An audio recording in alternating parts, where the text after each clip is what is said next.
Olá, viva Maria Alexandra e Carlos! Em que vos posso ajudar hoje? Olá, Rosina. Obrigada por este bocadinho em que podemos expressar aqui as nossas dúvidas. A minha pergunta era, como, agora como residente num país estrangeiro, como é que eu devo preencher o IRS, no início do próximo ano? Tenho que fazer o IRS em dois sítios? Como é que funciona este processo? Ora bem, no ano de transição, sim. Como é que foi? Ainda teve em Portugal em 2019 Sim, sim, e começa a trabalhar aí também em 2019 no outro país?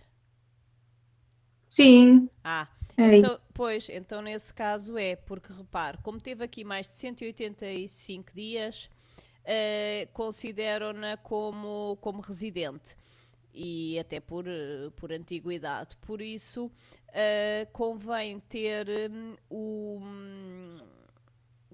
pagar o imposto cá depois de ter recebido, ter pago o imposto aí onde está no novo país, porque com esse imposto vai poder as finanças de cá fazer um acordo de dupla tributação. Chama-se dupla tributação, mas é para evitar a dupla tributação. Portanto, um acordo amigável, que também é o nome que lhes dão, permite-lhe fazer o pagamento do remanescente imposto que seria tido cá. Ou seja, neste ano de transição, tem duas opções: ou estar já aí como residente, e aí é pelo anexo J, quando entrega aqui a declaração anexa no anexo J, ou então pelo modelo 3 entrega como já não residente. Mas para saber qual é a data de não residente, tem que ir tratar do cartão de cidadão primeiro, porque só com o cartão de cidadão, e quando trata dele e vai levantar, pergunto mesmo em que dia que é feita essa efetivação, para que não haver desencontros. Também nas finanças eles sabem, porque é as finanças que alteram o seu estatuto de residente para não residente, e também pode confirmar lá no portal das finanças. Tem acesso ao portal das finanças? Sim. Pronto, então com esse acesso online pode confirmar lá se ainda tem acesso ou não. De qualquer das maneiras, há um número de telefone que fica sempre disponível, mesmo para as pessoas quando estão no estrangeiro. Portanto, que é o número de telefone da autoridade tributária. Às vezes é preferível ligar para eles se tiver dificuldades em acesso ao portal, se tiver dificuldade ali naquele preenchimento, que é o Uhum. telefone deles. Pode também, pelo portal do e-fatura, mandar-lhes dúvidas por e-mail. Também tem as duas opções. Então o telefone de cá é o mais 351, que é o indicativo de Portugal, depois é o 217 206 707. Este número funciona das 9 da manhã às 19 horas, horário de Portugal. Portanto, tem Uhum. sempre alguém especializado, porque também a legislação pode ter sempre alterações. De ano para ano as coisas podem ter alterações.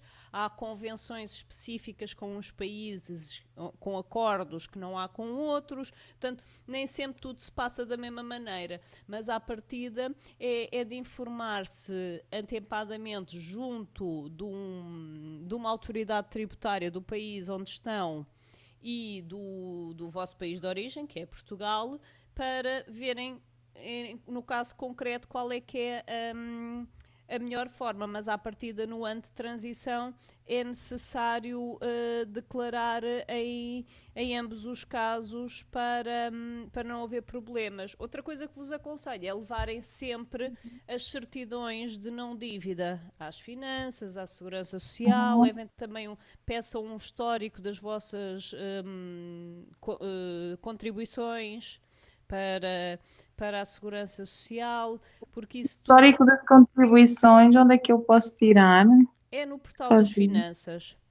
Ah, Não ok. sei, é exato, o portal das finanças, eles também saberão informar, porque depois conta para o tempo de reforma, porque pode ser exercida onde entenderem, desde que seja um Estado-membro da União Europeia, e ainda existe a União Europeia no nosso tempo de reforma, em princípio será esta convenção que vigorará.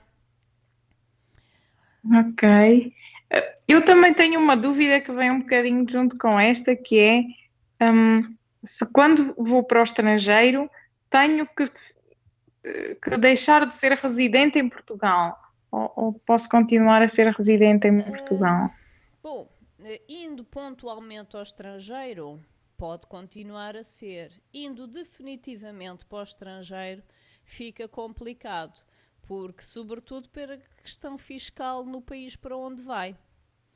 Ora, estando mais de 185 dias, pode sempre pedir para se tornar residente. Portanto, isso aí varia consoante os casos. No caso de Portugal é esse o tempo. E isso permite-lhe, ao ser residente num país, ter conta bancária, ter segurança social, ter finanças, ter um contrato de trabalho, todos estes itens dependem do de residência para ter o acesso ao cartão de residente, sem o qual depois a vida está um pouco limitada, portanto está sempre num estatuto de turista e só indo em turismo, de facto, indo para trabalhar, para exercer, para contribuir, para pagar impostos, para também ter direitos, para Então, seja de mudando a segurança. minha residência para outro país, deixo de estar residente em Portugal ou fico com Sim, residência nos dois países? sim, em princípio deixa de estar residente em Portugal. Não fica com outra residência aqui, a menos que Tenho que fosse. cancelar isso em algum lado? Sim, na Ou autoridade cancelar? tributária. Na autoridade tributária, para poder se inscrever nas finanças do outro país, é necessário tratar primeiro desse processo, que é para ficar com o estatuto de residente, a partir do momento que decida ir em definitivo. Se for uma questão ainda pontual, pois bem, mas terá que sempre adiar é depois o tratar de toda a documentação que implica uma residência. Vai ter que ter sempre uma pessoa responsável com residência que, que se responsabilize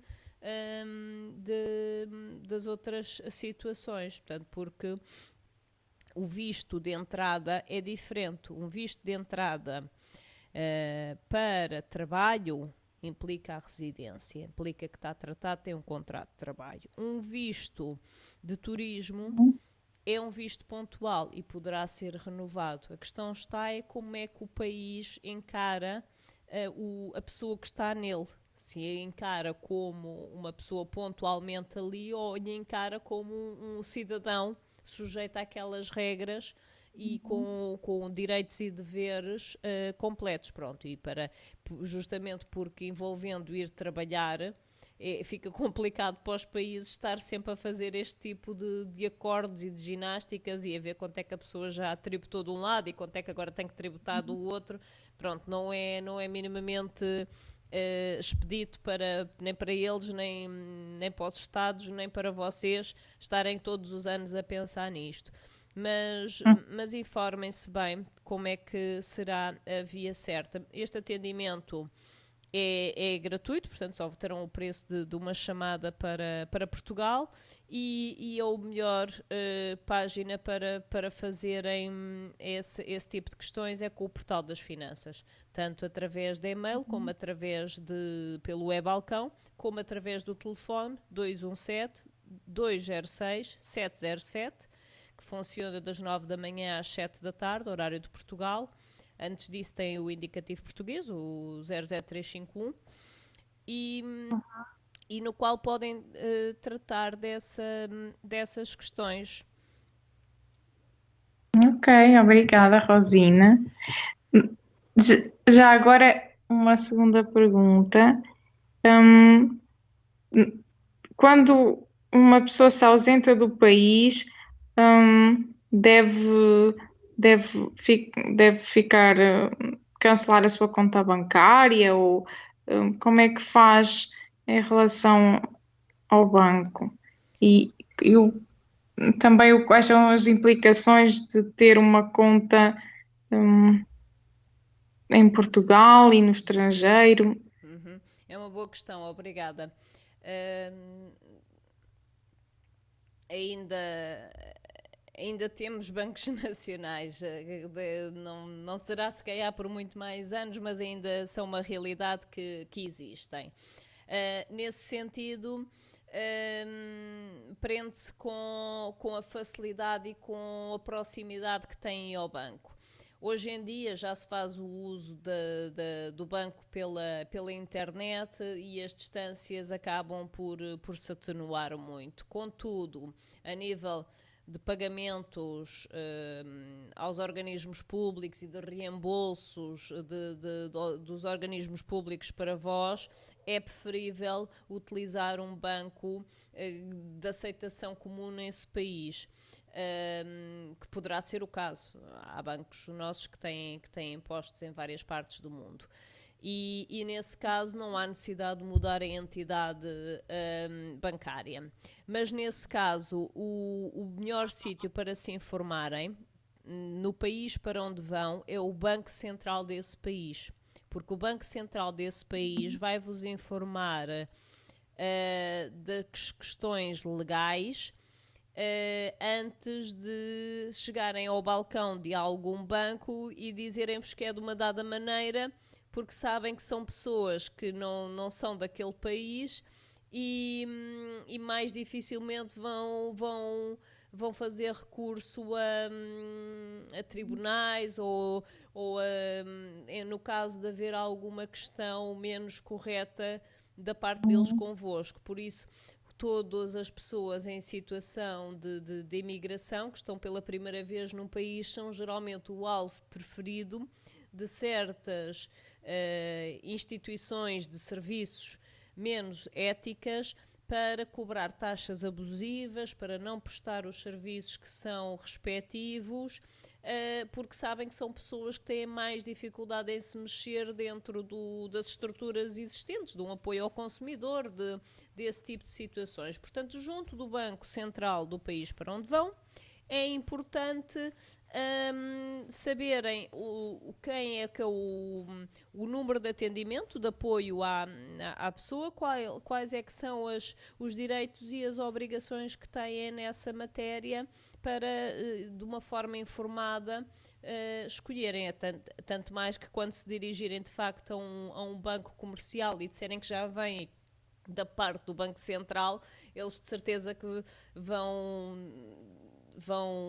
olhar com mais respeito para os vossos pedidos. Portanto, há instituições que são muito importantes contactarem neste momento.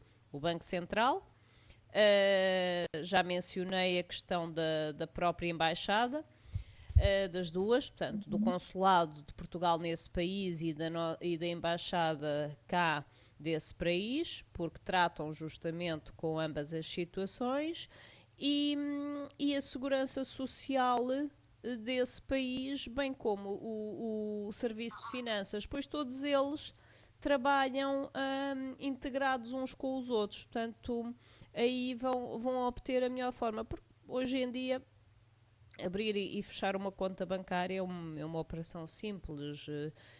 O mais importante será, outra coisa muito importante é no caso de haverem produtos bancários como depósitos, títulos de dívida, instrumentos financeiros de alguma ordem, isso tudo tem que ser respectivamente também declarado. Por mais insignificante que seja, imagino que tem um depósito a prazo que deu 10 euros no país agora onde está, mas se não o declarar aqui na sua declaração de rendimentos cá, ainda como residente, vai dar uma incorreção que pode dar asa a uma multa muito grande. Por isso são aquele tipo de situações propícias, por assim dizer, a deslizes e a situações de incumprimento, porque justamente às vezes há uma interpretação diferente. Um país interpreta como imposto lícito para tributar o que o outro considera injusto. Por Ok. isso é preciso pô-los às vezes a dialogarem um com o outro. Do género, olha, eu pago o que vocês quiserem, agora entendam-se. Falem um com o outro, está aqui quanto é que eu ganhei, está aqui quanto é que eu tenho aqui, quanto é que eu tenho lá. Só para este ano da transição, para depois as coisas já não terem por onde. E então se têm carros, se têm casa, tudo isso tem impostos de selo, tem taxas de esgotos, de saneamento, as pessoas vão viver para o estrangeiro, de repente voltam, mas porquê é que eu tenho estas multas todas das finanças? Olha, foi um carro que eu vendi, mas nunca ninguém tratou do averbamento do livreto, ainda tem o meu nome, ainda estou a dever imposto de selo. Aparece muito este género de situações quando, pronto, é só uma questão de má comunicação, mas a pessoa continuou sempre sem acompanhar a sua situação da autoridade tributária pela internet e às vezes até pode ser por um erro que nem é culpa da pessoa, mas ela por estar longe não se apercebe, as cartas podem ser enviadas, mas para uma morada onde a pessoa já não está, às vezes. Por isso, tudo o que agora puderem pôr a ser comunicado convosco por e-mail, por acesso às plataformas virtuais, é fundamental para mais rapidamente se aperceberem de qualquer situação destas e a vossa propriedade, seja o dinheiro, seja propriedades mesmo físicas, carros, casas, bens, estejam salvaguardados. Ok, essa informação é muito importante, Rosina, realmente. E eu tinha só mais uma dúvida, como já começou a falar de, de carros e de Sim. livretes de carro. Se a pessoa levar o carro, tem que dar baixa dele em Portugal e como é que isso funciona? Ora bem, eu aí primeiro ia averiguar o custo-benefício de cada uma das opções. Entre levar o carro, que é os gastos da gasolina para o levar até lá, é os gastos da legalização para o ter lá, bem como dos seguros de lá. Porque embora, atenção que se levarem o carro em viagem pode circular, porque as companhias de seguro têm que se verem atenção Cobrem. na apólice, sim, mas em princípio cobrem os países dos Estados-membros. Mas não se torna minimamente viável uma pessoa ter que andar a fazer inspeções num outro país de Estado-membro cada vez que anuais ao veículo e a pagar impostos de selo noutro país. Por isso, aí eu averiguava, até porque há hoje companhias de serviços de transporte de pessoas, a renta-cares, se não faria mais sentido, portanto, vender o carro aqui e adquirir um outro lá. No caso de quererem levar e acharem que esse é o melhor caminho, é uma questão, mais uma vez, de se informar com as duas autoridades competentes. Portanto, o IMTT em Portugal, que é o Instituto de Transportes e da Mobilidade Terrestre, e com a congénere desse país, para, mais uma vez, não serem mal informados, até por desconhecimento, porque às vezes a lei está sempre a mudar, não vamos dizer que as pessoas também às vezes informem mal por quererem, pode não ser. Depois com os operacionais que vou encontrar